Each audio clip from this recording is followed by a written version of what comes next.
नमस्कार, हमारे समाचार में आपका स्वागत है। Rajasthan state allied and health care council के सचिव उत्तम सिंह जी शेखावत मेरे साथ हैं। आपको बता दें कि राजस्थान में एक परीक्षा धांधली हुई है। परीक्षा धांधली जो कालवाड़ के निकटवर्ती गांव कावरी डूंगरी में हुई थी, जिसमें 5.5 लाख में 45 छात्रों से सौदा हुआ था नकल कराने का, और एग्जाम दिलाई जा रही थी एक टेंट में, जहां बैठने की क्षमता नहीं होने के बाद भी उसे इतना बड़ा सेंटर दिया गया। मेरे साथ सचिव उत्तम सिंह जी है। उत्तम सिंह जी, सबसे पहले हमारे समाचार में आपका स्वागत है। कावरी डूंगरी में एक प्रभात देवी नामक महाविद्यालय, ना ही उसके पास पैरामेडिकल की डिग्री और ना ही उपयुक्त बिल्डिंग, टेंट के अंदर परीक्षा और उसके बाद 3000 बच्चों का सेंटर, क्या सवाल खड़े नहीं होते हैं?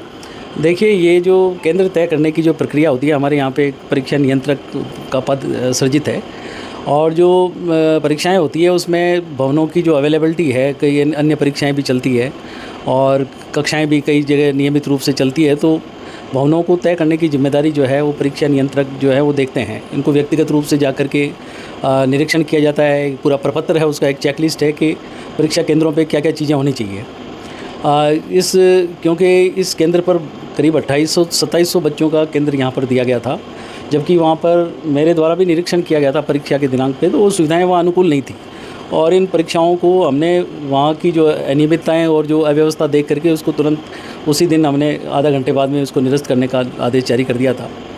इसके साथ साथ जो संस्थान के जो संचालक हैं और जो जिसके परीक्षार्थियों के जो कुछ प्रतिनिधि के तौर पर कुछ लोगों ने जो नकल कराने की जो साजिश रची थी, उस साजिश को पुलिस ने समय रहते हुए नाकाम कर दिया। हमारी जो कमी रही है उसका तो हम पूरा जांच की जा रही है, और उसकी रिपोर्ट हम राज्य सरकार को भेज रहे हैं कि ये जो चूक हुई है वो किस स्तर पे हुई है और उसके उत्तरदायी अधिकारी कौन है, उनके विरुद्ध कार्रवाई के लिए हम आगे के लिए। सर, 3000 के लगभग बच्चों का सेंटर मिला है। कितने बच्चे एक कमरे में बैठ सकते हैं, इसकी भी कोई सीमा निर्धारित है या नहीं है? क्योंकि 45 बच्चे कमरे में एग्जाम दे रहे थे, बड़ा सवाल खड़ा होता है।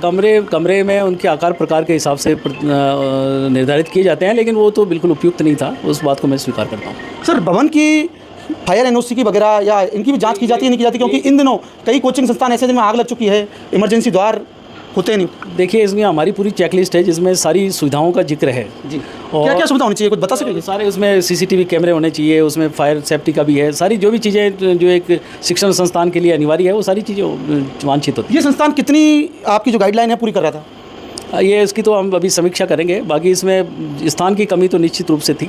सर, कौन परीक्षा नियंत्रक हैं जिस पर इतने बड़े सवाल खड़े हो रहे हैं कि उन्होंने इतना बड़ा सेंटर इतने छोटे कॉलेज में दे दिया? अब श्री वीरेंद्र कुमार शर्मा यहाँ पर नियुक्त है परीक्षा नियंत्रक, तो वो ये सारा काम देख रहे थे, उन्हीं ने ये सेंटर वगैरह तय किए थे। हम उनसे सवाल जवाब कर रहे हैं इस संबंध में कि उन्होंने क्या चीज़ों का निरीक्षण किया था। सर, आगे और क्या कार्रवाई हो सकती है प्रभा देवी पर?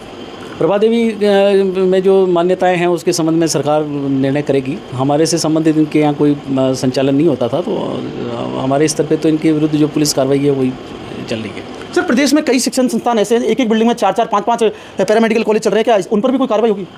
ऐसा हमारे संज्ञान में अगर आता है, तो अगर जो हमारे पैरामीटर्स हैं, जो अलाइड हेल्थ केयर के जो मापदंड हैं उसके अनुसार अगर भवन नहीं होगा तो उनके विरुद्ध कार्रवाई होगी। सर, एक बिल्डिंग में 4 से 5 कॉलेज चल सकते हैं? कई जगह चल रहे हैं सर, सीतापुरा जैसे एरिया में कई जगह।